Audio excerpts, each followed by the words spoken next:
এটা রাখুন। আজকে আর আপনার কোনো ভাড়া মারতে হবে না, ঠিক আছে? আপনি বাড়ি চলে যান। এই রিক্সা দাঁড় করা। রিক্সা চালাতে পারিস না, রিক্সা নিয়ে আসছিস কেন? বাবু চলে এসেছি, আর একটু। দরকার না তোর গাড়িতে যাওয়ার। বাবু 10 টাকা ভাড়া দিচ্ছেন কেন? 50 টাকা ভাড়া তো। 5 মিনিটের রাস্তা 15 মিনিটে নিয়ে এসে আবার 50 টাকা।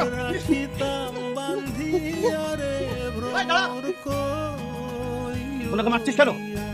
বাবু ওনার কাছে ভাড়া দিয়ে দিলাম বলে। তোর কথা শুধু গরিবের প্রতি না, আজকের পর থেকে যদি এরকম হতো তারা কাল সঙ্গে করেছি, তাহলে এমন কেসে ঢুকিয়ে দেবো না, সারা জীবনে বউ ছেলের মুখ দেখে। সরি স্যার, ভুল হয়ে গেছে, আর হবে না। 500 টাকা ফাইন এখান থেকে যাও। আপনার শরীরের অবস্থা তো ভালো না, আপনি এই অবস্থায় রিক্সা নিয়ে এসছেন কেন?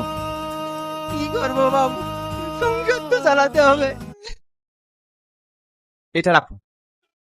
আজকে আর আপনার কোনো ভাড়া মারতে হবে না, ঠিক আছে? আপনি বাড়ি চলে যান।